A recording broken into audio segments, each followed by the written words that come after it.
Hai sahabat Kompas TV, kembali lagi nih bersama saya Reni Mardikasari dan sudah waktunya kita untuk mengupdate 3 berita terpopuler yang terjadi pada hari ini 9 Maret 2021. Simak videonya sampai akhir dan jangan lupa untuk subscribe juga YouTube channelnya Kompas TV.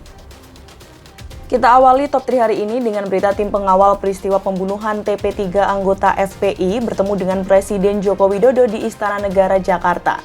Hadir dalam pertemuan itu antara lain Amin Rais bersama Ketua TP3 dan 5 orang lainnya.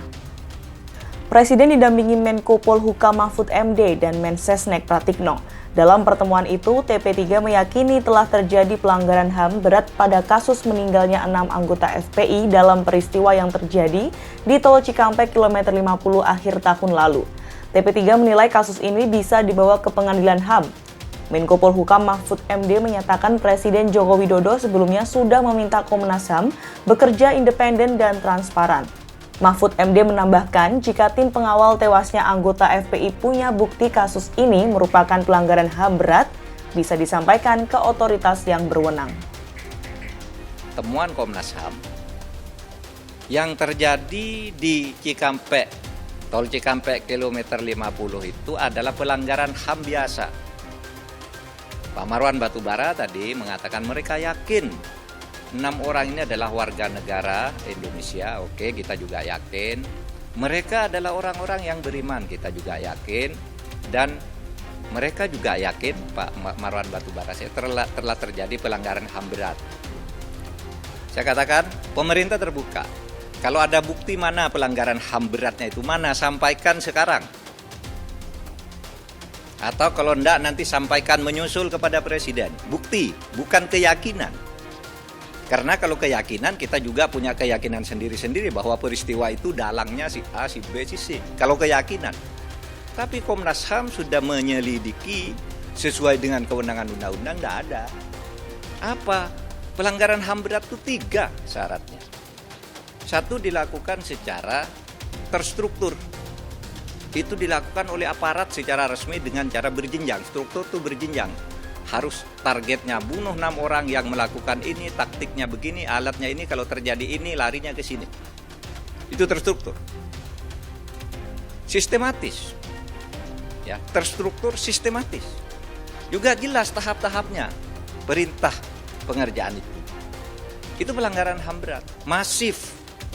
Menimbulkan korban yang meluas. Kalau ada bukti itu, mari bawa. Kita adili secara terbuka, kita adili para pelakunya berdasar Undang-Undang Nomor 26 Tahun 2000. Ke berita selanjutnya, sahabat Kompas TV, terkait dengan Kongres Luar Biasa Partai Demokrat, Menteri Hukum dan HAM Yasona Lauli meminta AHY dan SBY tidak melontarkan tudingan apapun. Yasona menyatakan pemerintah akan objektif menilai keabsahan KLB berdasarkan anggaran dasar Partai Demokrat.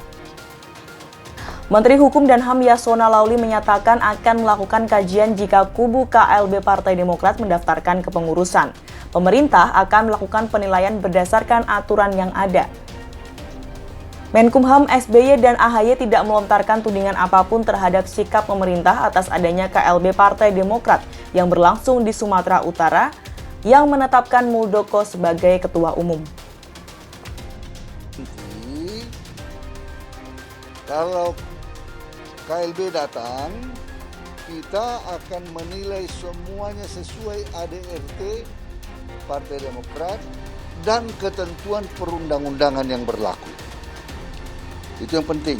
Hanya saya pesan kepada salah seorang pengurus Demokrat kemarin, saya pesan, tolong Pak SBY dan AHY jangan tuding-tuding pemerintah begini. Tunggu saja, kita objektif kok. Jangan main serang-serang yang tidak ada dasarnya. Main insinuasi, itu yang saya minta. Kami akan bertindak profesional sesuai ketentuan perundang-undangan yang berlaku. Itu supaya dicatat. Ya, itu saja. Titik.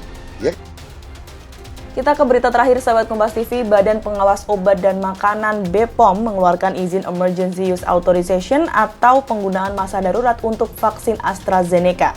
Kepala BPOM menyatakan kalau vaksin AstraZeneca ini aman untuk warga dewasa dan lansia. Menurut BPOM, setelah melalui uji klinis, diketahui tidak ada efek samping yang membahayakan bagi subjek uji klinis dan meningkatkan antibodi terhadap virus corona. BPOM menyatakan telah mengevaluasi dan mengeluarkan izin penggunaan masa darurat 22 Februari lalu. Dan juga pertimbangan manfaat resiko, maka Badan POM telah menerbitkan persetujuan penggunaan masa darurat atau Emergency Use Authorization pada tanggal 22 Februari 2021 yang lalu dengan nomor EUA 2158100143A1. Vaksin ini dikemas dalam dus berisi 10 vial dengan volume masing-masing 5 mili dan tiap vial untuk 10 dosis vaksin. Okay. Bagaimana vaksin COVID-19 sebelumnya yang telah memperoleh Emergency Use Authorization? Sebelum produk siap digunakan, Badan POM akan melakukan proses yang namanya proses lot release, pelulusan produk.